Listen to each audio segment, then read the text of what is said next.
اعوذ باللہ من الشیطان الرجیم بسم اللہ الرحمن الرحیم الحمد للہ رب العالمین والصلاة والسلام علی محمد وآلہ الطیبین الطاہرین اللہم صل علی محمد وآل محمد وعجل فرجہم وغرماء المیت سواء فی ترکتہ مع القصور فیقسم علی نسبت الدیون سواء فی ذلک صاحب العین وغیرہ۔ کل ہم نے بیان کیا کہ اگر کوئی شخص کسی شخص کے لیے اپنی کوئی چیز بیچتا ہے اور اس سے عوض اس نے وصول نہیں کیا، حاکم شرع کی طرف سے اس کے اوپر پابندی لگ گئی، تو اس صورت میں اگر وہ عین جسے اس بندے نے بیچا ہے وہ اس کے پاس موجود ہے، مفلس کے پاس موجود ہے، تو یہ بندہ کیا ہے اس عین کو واپس لے سکتا ہے، اور باقی جو اس کے غرماء ہے اس کی نسبت یہ زیادہ ان کا حقدار ہے۔ یہ کل ہم نے بیان کیا تھا مفلس کے حوالے سے۔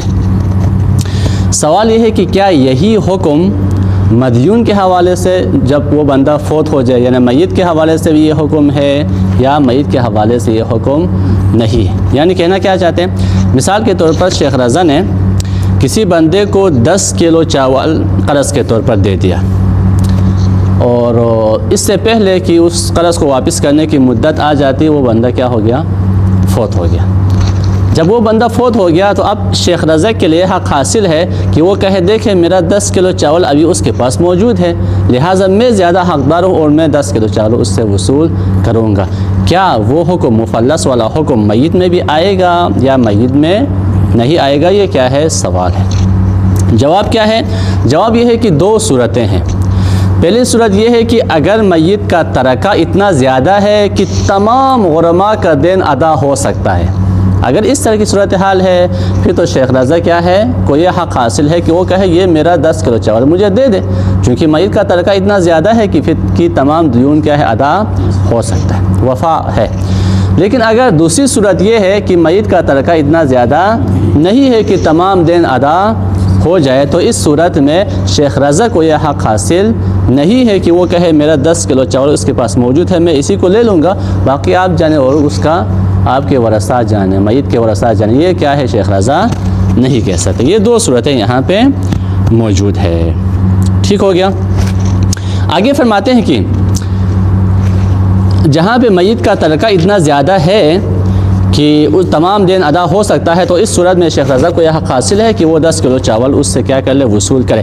اس میں فرق نہیں ہے چاہے وہ بندہ جب فوت ہوا تو محجوراً علیہ فوت ہوا ہو یا محجوراً علیہ فوت نہ ہو، جب وہ فوت ہوا تو اس کے اوپر پابندی لگ گئی تھی تب بھی آپ لے سکتے ہیں اس سے، یا اس کے اوپر پابندی نہیں لگی ہے، دونوں صورتوں میں لے سکتے ہیں۔ یہ کیوں کہا سواء فی ذالک؟ اس لیے کہا چونکہ اس کے مقابل میں محقق ثانی کا ایک رائے ہے۔ محقق ثانی کا یہ رائے ہے کہ یہ حکم عین کا واپس لینا جائز ہے جب ترکہ زیادہ ہے، یہ اس صورت میں ہے جب وہ بندہ محجوراً علیہ فوت ہو گیا، جب وہ فوت ہوا تو اس کے اوپر پابندی لگ گئی تھی تو وہ عین لے سکتا ہے، شیخ رضا اپنا 10 کلو چاول لے سکتا ہے۔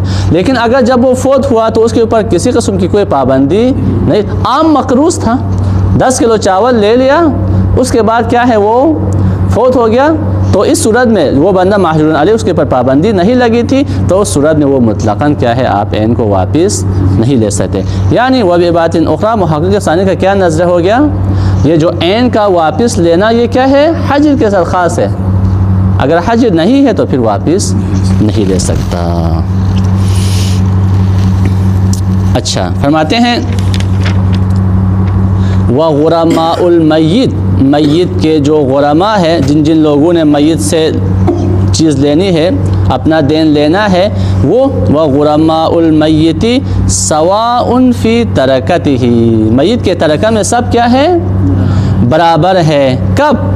مع القصور، جب اس کا ترکہ کیا ہو کم ہے، تمام دین کو ادا کرنے کے لیے کافی نہیں ہے، تو پھر تمام غرماء کیا ہے برابر ہے۔ فیقسم، جب برابر ہے تو کیا ہوگا، فیقسم علی نسبت الدیون، تو اس صورت میں نسبت دیون کے حساب سے ترکہ کیا ہو جائے گا، تقسیم ہوگا، ہر ایک کا دین، ہر ایک کے دین کی نسبت سے اسے حصہ ملے گا۔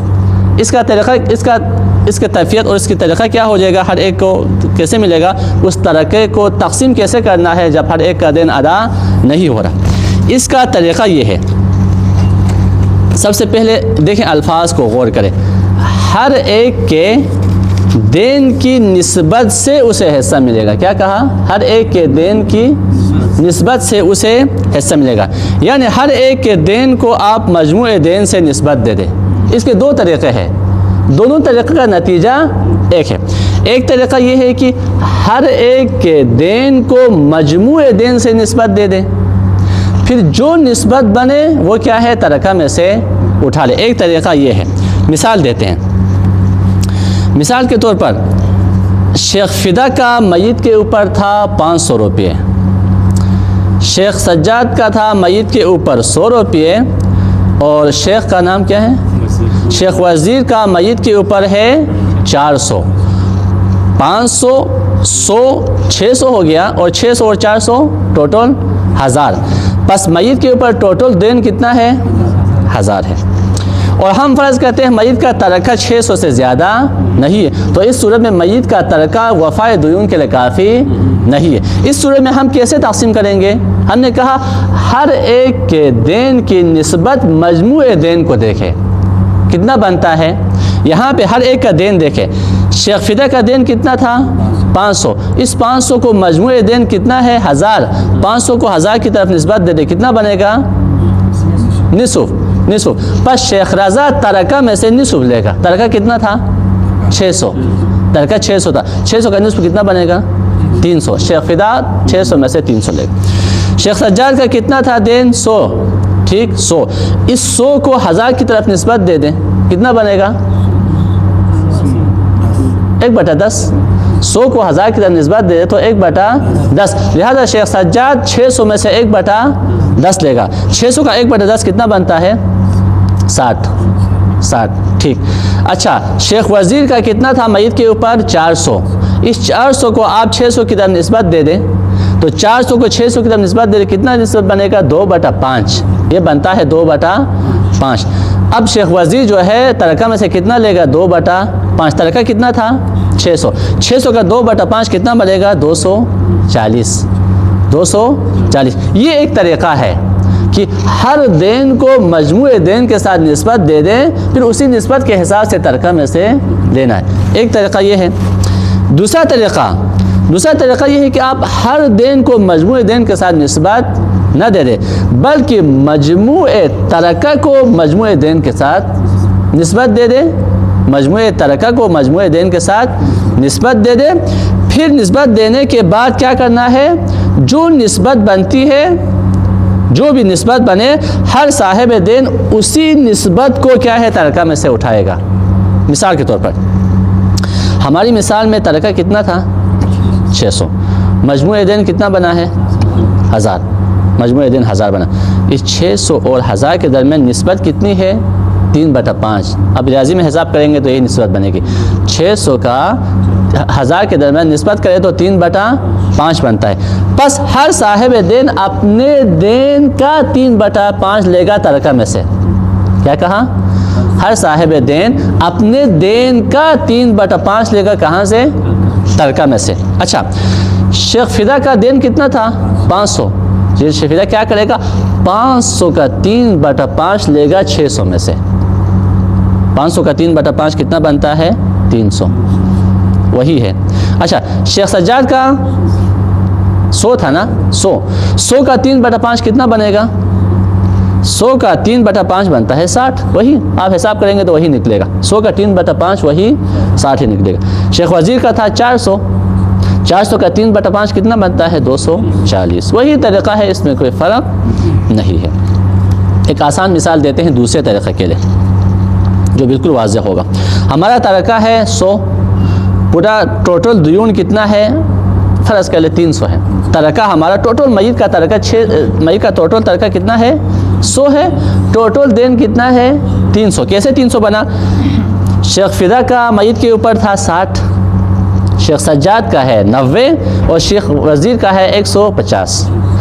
60 اور 150 کتنا ہو گیا، 210 اور 90 300. ٹوٹل دین کتنا ہو گیا؟ 300. ہم نے کیا کہا یہاں پہ؟ مجموع ترکہ کو مجموع دین کے ساتھ نسبت دینا ہے، پھر ہر صاحب دین اپنے دین کی نسبت سے کیا کرنا ہے؟ نکالنا ہے. آپ کا دین کتنا ہے؟ 60. ٹھیک، یہاں مجموع ترکہ کتنا تھا؟ 100. مجموع دین کتنا ہے؟ 300. 100 اور 300 کے درمیان نسبت کیا ہے؟ 1/3 ثلث، یعنی ثلث ہے. اب آپ جو ہے نا ثلث دیں گے اپنے ترکے کا، اپنے دین کا ثلث. آپ کا دین کتنا تھا؟ 60. 60 کا ثلث کتنا بنے گا؟ 20. آپ کا کتنا تھا؟ 90. 90 کا ثلث کتنا بنے گا؟ 30. آپ کا کتنا تھا؟ 150. 150 کا ثلث کتنا بنے گا؟ 50. 50. بس 20 اور 30 50. 50 اور 50 100. مجموع ترکہ کتنا ہے؟ 100. یہ کیا ہو گیا؟ برابر ہو گیا. فرماتے ہیں وغرماء المیت سواء، غرماء میت برابر ہے فی ترکتہ، میت کے ترکہ میں کب برابر ہے؟ مع القصور، قصور کی صورت میں. فیقسم، پس تقسیم کیا جائے گا علی نسبت الدیون، علی نسبت دیونہم، یعنی غرماء کے جو دیون ہے اسی نسبت سے کیا ہے؟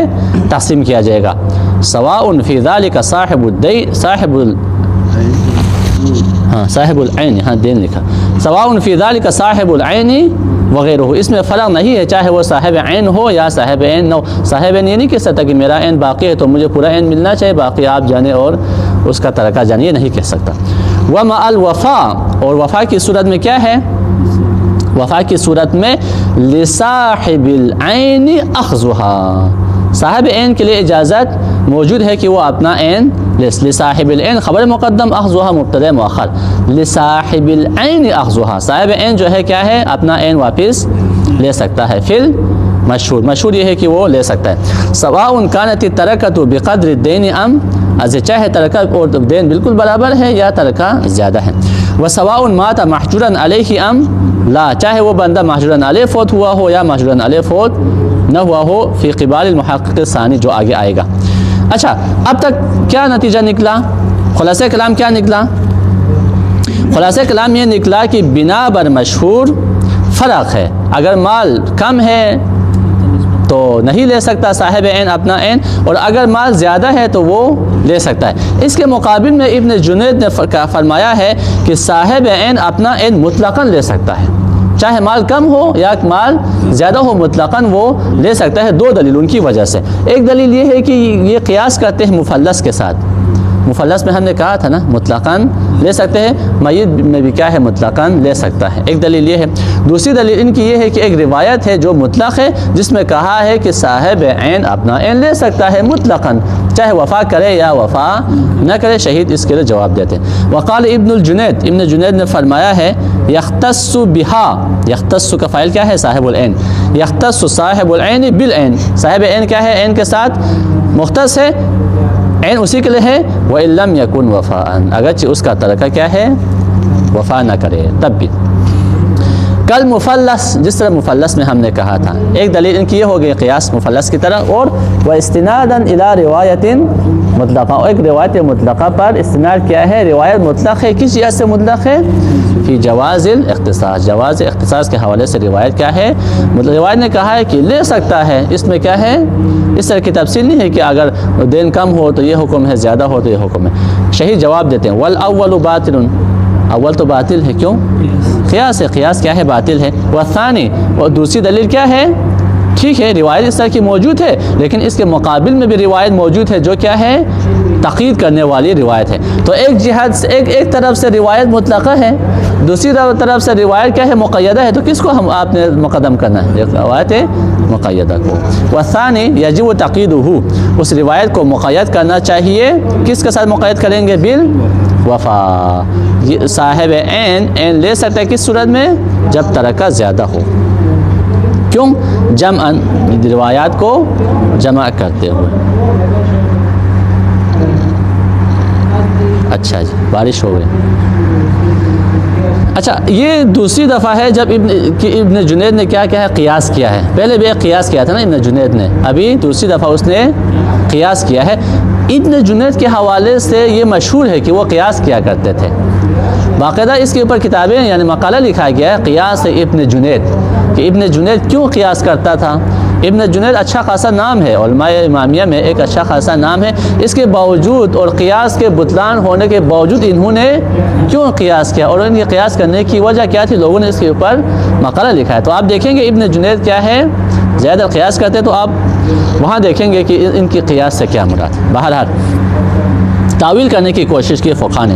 وَرُبَّمَا قِيلَ، پہلے ہم نے کہا تھا نا سواء مَحْجُورًا عَلَيْهِ أَمْ لَا، کہا گیا ہے، یہاں کہنے والا محقق ثانی ہے بِاخْتِصَاصِ الْحُكْمِ، یہ حکم خاص ہے کس کے ساتھ؟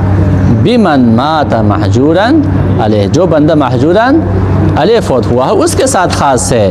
وَإِلَّا، اگر محجوراً علیہ نہ ہو تو فلا اختصاص مطلقاً، چاہے وفا ہو یا وفا نہ کرے، مطلقاً کیا ہے؟ صاحب عین اپنا عین نہیں لے سکتا۔ شہید فرماتے وَصَحِيحُ النَّصِّ يَدْفَعُهُ، روایات ہمارے پاس موجود ہیں اور روایات کیا ہے؟ صحیحہ بھی ہے، وہ اس کیا ہے؟ محقق ثانی کے قول کو رد کرتا ہے۔ وَلَوْ وَجَدَتِ الْعَيْنُ نَاقِصَةً، اچھا فرماتے ہیں کہ اب یہاں پہ میت کی بات ختم ہو گئی، دوبارہ آتے ہیں مفلس میں۔ مفلس میں ہم نے کیا کہا تھا؟ صاحب عین اپنا عین لے سکتا ہے۔ صاحب عین نے اپنا عین واپس لیا تو دیکھا کہ وہ تو ناقص ہو چکا ہے، معیوب ہو چکا ہے۔ غلام دیا تھا، اس کی ٹانگ ٹوٹ گئی ہے یا اس کا ہاتھ کٹ گیا ہے، ناقص ہے، تو اس صورت میں کیا حکم ہے؟ فرماتے ہیں اس صورت میں تین حالتیں ہیں۔ یہ جو عیب آیا ہے خود مفلس کی وجہ سے آیا ہے، یا اجنبی کی وجہ سے آیا ہے، یا من اللہ ہے، آفت سماوی کی طرف اللہ تعالیٰ کی جانب سے۔ یہ کتنی صورتیں ہو گئی؟ تین صورتیں۔ شارح کے نزدیک ان تینوں صورتوں میں کوئی فرق نہیں ہے، تینوں کا ایک ہی حکم ہے۔ وہ حکم کیا ہے؟ وہ حکم یہ ہے کہ بائیں کے لیے مکمل اختیار ہے، چاہے تو وہ اپنا عین واپس لے لے، اور اپنا عین واپس لے لے تو چونکہ وہ عیب کیا ہو گیا ہے؟ ناقص ہو گیا، معیوب ہو چکا ہے، تو اس عیب کا کیا لے گا؟ عرش لے گا۔ ٹھیک، اب عین تو اس نے واپس لیا، عرش کی نسبت یہ بائے باقی غرماء کے ساتھ شریک ہو جائے گا۔ پھر جو طریقہ ہم نے بیان کر دیا، عرش میں کیا ہے؟ یہ بائے باقی غرماء کے ساتھ شریک ہوگا، عین اسے واپس ملے گا۔ اچھا شیخ حسن متوجہ ہے؟ اچھا کیا کہا؟ شارح کے نزدیک تینوں میں کوئی فرق نہیں ہے، بائیں کو مکمل اختیار ہے، عین واپس لے لے، عرش بھی لے گا، لیکن عرش میں کیا ہے؟ یہ بائے باقی غرماء کے ساتھ شریک ہوگا۔ اچھا یہ اس میں، اور یا چاہے تو کیا کرے؟ بائیں عین واپس نہ لے لے، عین واپس نہ لے لے، عین اسی کے پاس رہے اور کہ قیمت میں کیا ہے؟ باقی غرماء کے ساتھ شریک ہو جائے۔ یہ ہو گیا شارح کا نظریہ۔ شارح کے علاوہ بعض فقہاء کا نظریہ ہے، وہ کیا ہے؟ بعض فقہاء فرماتے ہیں کہ اجنبی اور من اللہ میں فرق ہے۔ یہاں پہ اگر خود مفلس کی طرف سے ہے تو پھر تو مکمل اختیار اسے حاصل ہے، ہم بھی شارح کے ساتھ ہیں، لیکن اگر اجنبی کی طرف سے ہے یا من اللہ ہے تو اس میں فرق ہے۔ وہ فرق یہ ہے کہ اجنبی بھی مفلس کی طرح ہے، یعنی اگر کسی اجنبی نے اس طرح کا کام کیا ہے پھر بھی بائیں کے لیے مکمل اختیار ہے، لیکن اگر یہ کیا ہے؟ آفت سماوی کی وجہ سے اللہ تعالیٰ کی طرف سے ہوا ہے تو پھر اس صورت میں بائیں کے لیے اس طرح کا مکمل اختیار حاصل نہیں ہے، بلکہ کیا ہے؟ جزوی اختیار۔ وہ جزوی اختیار کیا ہے؟ چاہے تو عین لے لے، ناقص عین لے لے، کسی قسم کا کوئی عرش نہیں ملے گا، یا چاہے تو عین نہ لے لے، ثمن میں باقی غرماء کے ساتھ کیا ہو جائے؟ شریک ہو جائے۔ بس خلاصہ کلام کیا ہوا؟ خلاصہ کلام یہ ہوا کہ شارح کے نزدیک تینوں میں کوئی فرق نہیں ہے، اور بعض فقہاء کے نزدیک کیا ہے؟ مفلس اور اجنبی کا ایک ہی حکم ہے، مکمل اختیار ہے، لیکن آفت سماوی کی وجہ سے ہے تو پھر مکمل اختیار بائیں کے لیے حاصل نہیں ہے۔ اس کو ذہن میں رکھنا ہے، عبارت سے اس کو ہم نے نکالنا ہے۔ اچھا یہ ہو گیا، ابھی بیان کرتے ہیں کہ عرش لینے کا طریقہ کیا ہے۔ پہلے عبارت کو تھوڑا پڑھ لیں پھر عرش کا طریقہ بیان کریں گے۔ وَلَوْ وَجَدَتِ الْعَيْنُ نَاقِصَةً، اگر عین کیا ہو جائے؟ ناقص ملے مالک کے لیے۔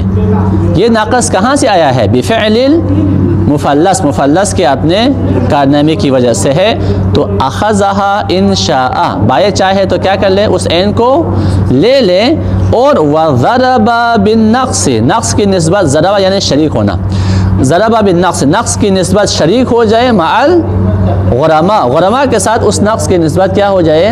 شریک ہو جائے. یعنی عرش وہی نقص وہ عرش ہے نا, عرش کی نسبت باقی غرما کے ساتھ یہ کیا ہو جائے گا, شریک ہوگا. اس کا مطلب کیا ہے, انشاء کا مطلب کیا ہے, چاہے تو عین لے لے اور عرش میں باقی کے ساتھ شریک ہو جائے. کا مطلب یہ ہے کہ اگر نہ چاہے تو عین نہ لے لے, ڈائریکٹ سامان میں کیا ہے, باقی غرما کے ساتھ شریک ہو جائے. فرماتے ہیں چاہے تو عین لے لے, وضرب بالنقص مع الغرما, نقص کی نسبت کیا ہے, غرما کے ساتھ شریک ہو جائے. کیسے شرکت ہوگی, مع نسبتی ہی اے نسبت النقص الى الثمن بان تنصب. اچھا دیکھیں عرش لینے کا طریقہ یہ ہے. عرش کے لینے کا طریقہ ہم نے کیا ہے, خیار العیب کے پہلے درس میں بیان کیا تھا. اگر وہ درس سنیں گے تو وہاں پہ تفصیل موجود ہے, یہاں پہ اتنی تفصیل نہیں ہے. خیار العیب کا جو پہلا درس ہے, درس نمبر 70, اس میں کیا ہے, عرش لینے کا طریقہ مفصل موجود ہے. عرش لینے کا طریقہ یہاں پہ یہ ہے. آپ کیا کریں گے, ایک دفعہ اس عین کی صحیح قیمت دیکھیں, ایک دفعہ اس عین کی معیب قیمت دیکھیں, پھر ان دونوں کے درمیان کیا نسبت بنتی ہے وہ نسبت نکالیں. پھر اسی نسبت کو آپ نے ثمن مسمى میں سے اٹھانا ہے. یہ کیا ہے, عرش ہے. نفس تفاوت کو نہیں اٹھانا بلکہ نسبت تفاوت کو اٹھانا ہے. مثال,